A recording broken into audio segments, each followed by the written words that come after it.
कि हमारे पूर्व प्रधानमंत्री राजीव गांधी जी ने प्रस्तावित किया था कि बारात की संख्या निर्धारित होनी चाहिए, 125 या 125 के आसपास होनी चाहिए, इससे ज़्यादा ना हो। एक कानून पास करवाना चाहिए, एक प्रॉपर डिश हो, मतलब खाने के प्रकार हो, कोई कितने खाने बन सकते हैं। उन्होंने किस टाइप के खाने का प्रस्ताव किया, इतने ही बन सकते हैं, इससे ज़्यादा नहीं बन सकते।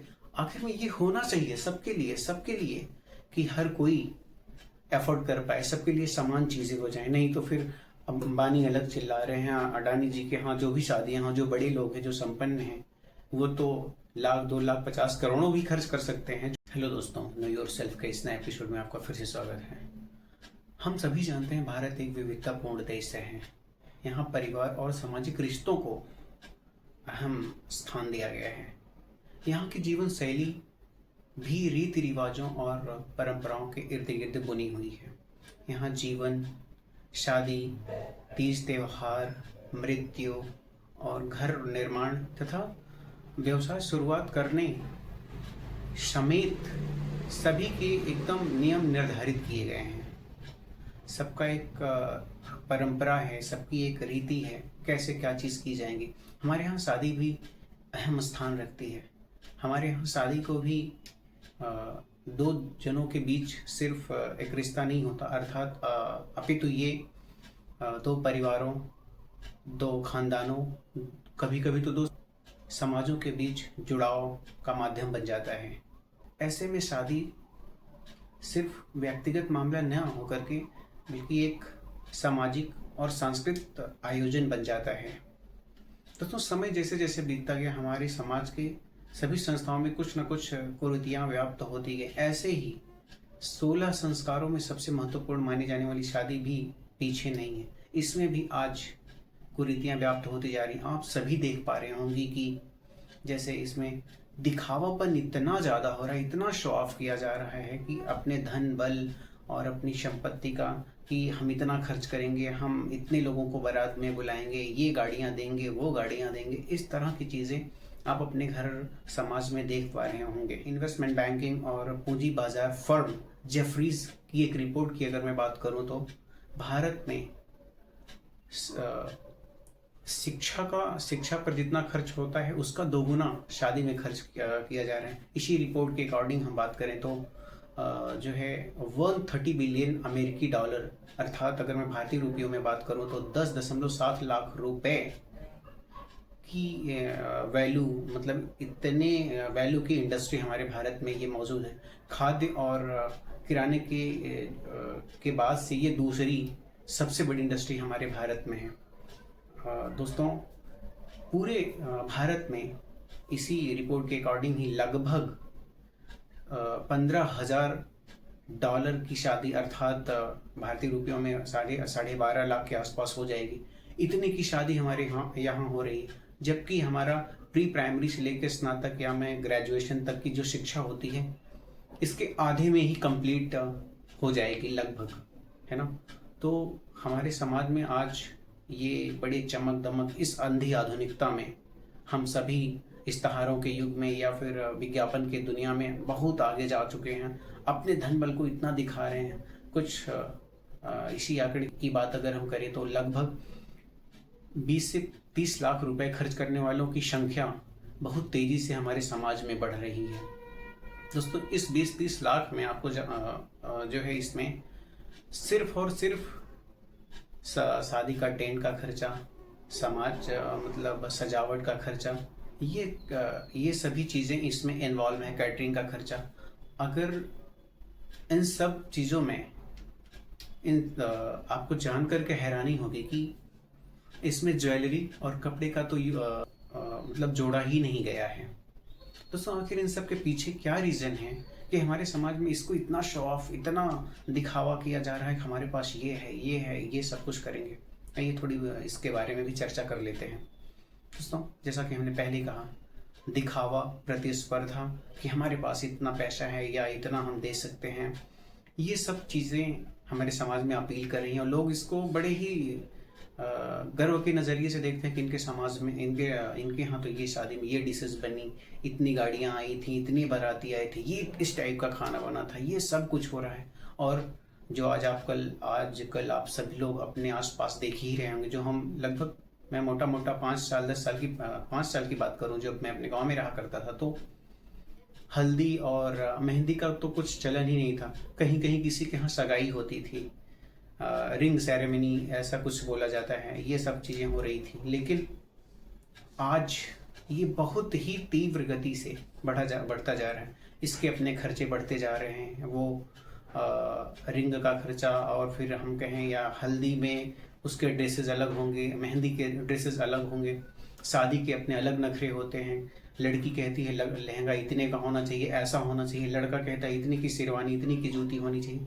तमाम चीज़ें, स्टेज ऐसा होना चाहिए। और इसमें थोड़ा कुछ माँ बाप भी ऐसे होते हैं जो कि कहते हैं हमारा अकेला बेटा है, हमारा अकेली बेटी है, इसको हम ऐसी शादी करेंगे कि इस इलाके में कोई ऐसा कुछ नहीं किया होगा, इतना ज्वेलर देंगे, इतना सब कुछ कर देंगे। ये सब चीज़ें हम शो ऑफ करते हैं। और कुछ तो लोग फैमिली में तो ये कहते हैं नहीं, हम एक ही बार तो ज़िंदगी में शादी होती है, हम आप नहीं खर्च करेंगे तो फिर कब खर्च करेंगे। तो ये सब चीज़ें हमारे यहाँ ये बड़ी धारणाएं व्याप्त हैं। और तड़का इसमें हमारा सोशल मीडिया और लगा देता है कि जो विज्ञापन होते हैं, जो इस पूंजीवादी, इस अंधी आधुनिकता में जो चीज़ें चल रही हैं, उसको हम बड़े ही जोर से अपनाए जा रहे हैं। उसके प्रोज कॉन्स को ना देखते हुए सभी इसमें अंधी दौड़ में लगे हुए हैं।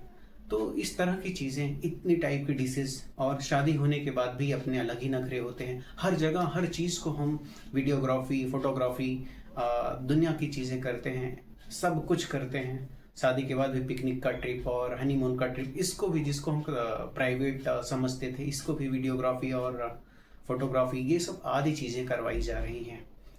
तो इन सब में अनायास का खर्चा बढ़ता जा रहा है। लेकिन इसके क्या प्रभाव पड़ते हैं, आइए इसके बारे में कुछ हम जान लेते हैं। इसके सकारात्मक पहलू की अगर हम बात करें तो अपने आप में ये भी अच्छा है कि यह इकॉनमी को बूस्ट करने में अहम योगदान देता है। जैसे कि ज्वेलरी की दुकान चल जाती है, कपड़े की दुकान आ जाती है, कैटरिंग वाले जो हैं, जो भी बावर्ची वगैरह होते हैं, और गाड़ी वाले होते हैं, ऐसे तमाम लोगों का खर्चा हो जाता है। चाहे वो पेंटिंग वगैरह, इस तरह की चीज़ें, सजावट के सामान, मैरिज हॉल आदि आदि चीज़ों, इसमें सब एक इकॉनमी में आ जाते हैं और जो है एक एज देते हैं। लेकिन इसके अगर हम नेगेटिव पहलू की बात करें, नकारात्मक बिंदुओं की बात करें, तो दोस्तों मिडिल क्लास, लोअर क्लास, ये सब आजकल की शादियाँ अफोर्ड करने लायक नहीं बच गए हैं। लेकिन मजबूरी है, समाज की परंपराएं हैं, रीति रिवाज है, हमें करना होता है। दोस्तों, चाहे वो वर पक्ष हो, चाहे वो वधु पक्ष हो, दोनों के जो है कमर टूट जाते हैं इस तरह की आज की शादियां करने में। जैसा कि पिछले कुछ मिनट हमने पहले बताया कि 12-15 लाख रुपए खर्च होते हैं एक शादी में। तो दोस्तों, अगर मैं मिडिल क्लास फैमिली की बात करूं, उसकी कमाई ही इतनी कहाँ होती है कि वो ऐसा खर्च कर पाए। एक प्राइमरी का टीचर जो गवर्नमेंट जॉब करता है, उसका 50-60 हज़ार के आसपास होता है। उसके अपने बच्चे होते हैं, उसको पढ़ाना भी होता है, अच्छे इंस्टीट्यूशन में दाखिला करवाना होता है, शहर में भेजना होता है पढ़ने के लिए। तो ये सब चीज़ें हम कैसे अफोर्ड कर पाएंगे? मिला जुला के उसका तो 5-6 लाख 7 लाख पूरा ईयर का खर्चा वेतन बन जाता है। तो 12 लाख कैसे देगा वो? एक लिविंग स्टैंडर्ड भी मेंटेन करना पड़ता है। तो ये सब चीज़ें एक भार बन जाती हैं। वो कर्जा लेते हैं, लोन लेते हैं, जो कि एक जाल में फंस जाते हैं कि ये कैसे किसी को दिया जाए, सूदखोरों के चक्कर में फंस जाते हैं। दोस्तों, इन सब चीज़ों में जो सबसे बड़ी अहम चीज़ है कि अगर किसी के घर में बच्ची पैदा हो रही तो उनका मुंह लटक जाता है, यार ये कैसे, अब इसकी शादी भी पराया धन मान लेते हैं, ऐसा कुछ। अब बताओ, वो किसी तरह अगर दुनिया में आ गई, अदरवाइज तो उसको मतलब गर्भावस्था पीरियड में ही हम लोग उसको अबॉर्ट कर देते हैं। लेकिन अगर जब आ भी गई, किसी के दिमाग में ये नहीं आता कि ये लड़की आगे पढ़ लिख करके ऐसा कुछ कर सकती है, जिसके द्वारा कुछ कर सकती है, मतलब अपने पैर पे खड़ा होकर के कुछ नया भारत की इकॉनमी में या अपने परिवार के हेल्प के लिए कुछ कर सकती है। हम लोग सिर्फ उसके दहेज के चक्कर में ऐसे कृत्यों में लग जाते हैं, इसके शादी में ये देना है, ना उसको हम अच्छा पढ़ा पाते हैं, ना कुछ कर पाते। दोस्तों, जिसको समाज में इल्लीगल कहा गया है, माना जाता है, कानूनन अपराध है दहेज लेना, हमारे समाज में 50% अकेले हिस्सा दहेज का होता है। चाहे वो संपन्न परिवार हो, चाहे वो लोअर मिडिल क्लास या मिडिल क्लास हो, सब जगह दहेज भर भर के लोग देते हैं। और जो हमारे यहाँ रीति रिवाज है कि ये भी देंगे, उसमें भी बढ़ा चढ़ा के क्या क्या देते हैं, ये सब चीज़ें एक जो है बड़े बल्कि खर्च हो जाते हैं। और न चाहते हुए भी हम जेंडर पैरिटी की बात नहीं कर पाते। जो लिंग अनुपात है हमारा है वो भी डिस्टर्ब होता ही जा रहा है और होता जा रहा है। इस तरह से दोनों परिवारों को के ऊपर बोझ बढ़ जाता है। और हमारी इकॉनमी में शादी के पीरियड में हमारे ज्वेलर्स मतलब गहने के जो है सोने चांदी के दाम तो आसमान छूने लगते हैं। तो ये सब चीज़ें एक मिडिल क्लास कैसे उसको कर पाएगा। एक समाज में नॉर्म बन जाता है, नहीं यार उनके यहाँ तो ये हम खाए हैं, ये किए हैं, ऐसे बारात में गए हैं, हमें भी इतना मेंटेन करना पड़ेगा। ये सब चीज़ें आदमी को अंदर अंदर मतलब मजबूर करती हैं ये सब करने के लिए, अंततः वो बेचारा फंस जाता है। तो दोस्तों ये सब चीज़ें हमें ध्यान देने की ज़रूरत है।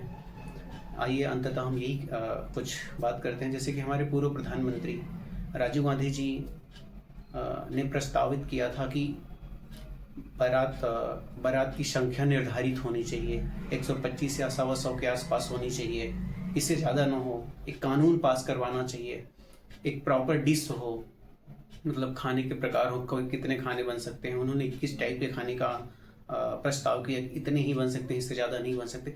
आखिर में ये होना चाहिए सबके लिए कि हर कोई एफोर्ड कर पाए, सबके लिए समान चीज़ें हो जाए। नहीं तो फिर अंबानी अलग चिल्ला रहे हैं, अडानी जी के यहाँ जो भी शादियाँ हैं, जो बड़े लोग हैं, जो संपन्न हैं, वो तो लाख 2 लाख 50 करोड़ों भी खर्च कर सकते हैं, जो भी इस तरह की चीज़ें हैं। बट हमारा मिडिल क्लास या छोटे तबके के लोग, जो लोअर क्लास के लोग हैं बेचारे, वो कैसे कर पाएंगे। जो मजदूर तबके का आदमी है वो भी एक मेंटल प्रेशर या सामाजिक प्रेशर हो जाता है कि नहीं ऐसा कुछ करना है।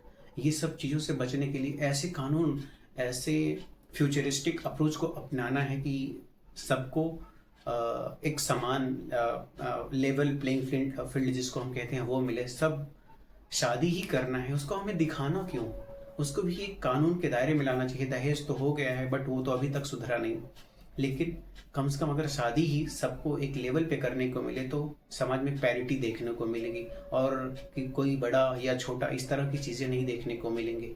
अंततः हम यही कहना चाहेंगे दोस्तों कि शादी को शादी ही रहने दें, प्रतिष्ठा और इन सब चीज़ों से क्यों देखते हैं हम। रिश्ते को रिश्ता ही रहने दें तो वो ज़्यादा बेहतर होगा, है ना।